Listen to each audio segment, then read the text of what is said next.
আমাদের সমাজের অনেক যুবক আছে, মা সে কোনো আত্মীয় স্বজনের বাসায় বেড়াইতে গেছে অথবা বাইরে কোথাও আছে, একবার থেকে 3 বার মা যদি ফোন করে বিরক্ত হয়ে যায়, আম্মু তুমি এত ফোন কেন দাও। বাবা যদি একবার থেকে 3 বার ফোন দেয় বিরক্ত হয়ে যায়, বাবা তুমি কেন বিরক্ত হয়েছো। এমন একটা দিন আসবে এই নাম্বারটা তোমার মোবাইলে সেভ করা থাকবে, কিন্তু এই নাম্বার থেকে কল আসা বন্ধ হয়ে যাবে।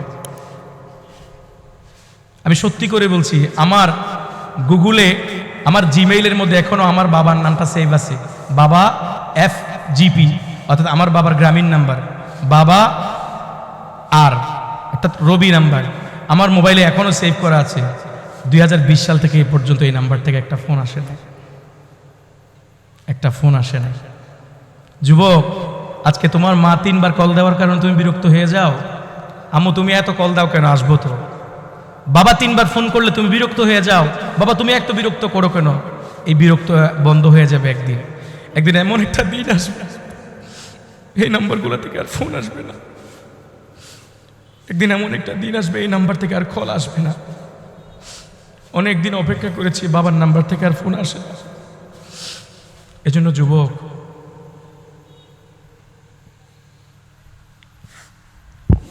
তোমাদের হাতে পায়ে ধরে বলছি, মা বাবা থাকতে মা বাবার মূল্যায়ন করো। অনেক বড় দামি সম্পদ, অনেক বড় দামি সম্পদ, অনেক বড় দামি সম্পদ। হুমা জান্নাতুকা ওয়া নারুকা, মা বাবা তোমার জান্নাত, মা বাবা তোমার জাহান্নাম। মা বাবা তোমার উপরে কোনো কথা বললে এই কথা বলাটা তোমার উপরে শরীয়ত হয়ে যায়, এই কথাটা পালন করা তোমার উপরে দ্বীন আর ধর্ম ইসলাম হয়ে যায়। এমন দামি জুবান। মা বাবা, বাবা যদি মদখুর হয়, বাবা তোমাকে বৈধ অর্ডার করলে এটা দ্বীন, এটা ইসলাম, এটা পালন করা তোমার জন্য ইবাদত। মা যদি নর্তকী হয়, তোমার মা যদি নর্তকী হয়, টিকটকার হয়, এজ এ মাদার সেই কোনো বৈধ যদি তোমাকে আদেশ করে, আদেশটা তোমার জন্য ধর্ম পালন হয়ে যায়, আদেশটা তোমার জন্য দ্বীন, এই আদেশটা পালন করা তোমার জন্য ইসলাম, এটা পালন করলে তোমার ইবাদত হয়। এত দামি জুবান, এত দামি জুবান, এত দামি জুবানকে তোমরা মূল্যায়ন করো না। যে সন্তান তার বাবা মায়ের কথা শুনবে, যে সন্তান তার বাবা মায়ের অনুগতশীল হবে, আল্লাহ রাব্বুল আলামিন আখিরাতে তো তাকে দিবেই দিবে, দুনিয়াতে তার রিজিক এত পরিমাণ অঢেল রিজিক দান করবে, এত পরিমাণ রিজিক বাড়িয়ে দিবে সে কল্পনা করতে পারবে না। ওয়ারযুকু মিন হাইসু লা ইয়াহতাসিব, এমন পরিমাণ রিজিক দিবে সে কল্পনাও করতে পারবে না। আমাদের সমাজে অনেক ধনাঢ্য মানুষের ছেলেমেয়েরা এরকম আছে, বাবা আইসিইউতে ঘুরতেছে, কখন বাবা মরবে আর সম্পদের মালিক হবে। আছে না নাই? বাবার মৃত্যু কামনা করে এমন সন্তান আছে না নাই? আমি তার সবচেয়ে জ্বলন্ত প্রমাণ। আমাদের কাছে অনেক সন্তানরা আসে, হুজুর একটু দোয়া করেন না ভালো করে, আব্বাকে যেন আল্লাহ ইমান শহীদ নিয়ে যায়, বেশি কষ্ট পাচ্ছে। আরে কষ্ট বাবা পাচ্ছে না, কষ্ট তুই পাচ্ছস। কথা ঠিক কি না? 6 মাস বাবা আইসিইউতে থাকলে হাসপাতাল রাত্রে ঘুমাইতে হইলে ছেলের বরদাস্ত হয় না, কিন্তু এই ছেলের জন্য যে বাবা 60 বছর কষ্ট করেছে, বাবার বরদাস্ত হয়েছে। হঠাৎ একটা কথা মনে পড়ে গেছে, বলবো আপনাদেরকে। পাকিস্তানের জাস্টিস আল্লামা তকি উসমানী, তিনি তার কিতাবের মধ্যে একটা ছোট্ট সুন্দর ঘটনা এনেছে, উর্দুতে এনেছে, আমি ট্রান্সলেট করে আপনাদেরকে বলছি। ঘটনাটা আপনারা হয়তো শুনেছেন, কিন্তু আমি একটু নতুন আঙ্গিকে বলছি। তিনি বলেন যে এক বাবা বড় অফিসার ছিলেন, সরকারি কর্মকর্তা ছিলেন, তো তার জীবনের সমস্ত আয় রোজগার দিয়ে ছেলেকে অনেক বড় শিক্ষিত বানিয়েছেন। শিক্ষিত বানানোর পরে বুড়া অবস্থায় বাবা যখন বার্ধক্যে ঢলে পড়েছে, বাবা এখন বেড রেস্টে চলে গেছে, তিনি এখন বাসায় থাকে। হঠাৎ করে একদিন ব্যালকনির মধ্যে এসে ছেলেকে ডাক দিয়া বলে, বাবা ये दरख्त में ये क्या है? বাবা গাছের ডালার মধ্যে এটা কি দেখা যায়? তো ছেলে বলে, বাবা ये कौवा है। বাবা এটা কি? কাক। আবার জিজ্ঞেস করেছে একটু পরেই, বেটা ये क्या है? বাবা এটা কি? ছেলেটা আবার বলল ये कौवा है। তৃতীয়বার আবার জিজ্ঞেস করেছে ये क्या है?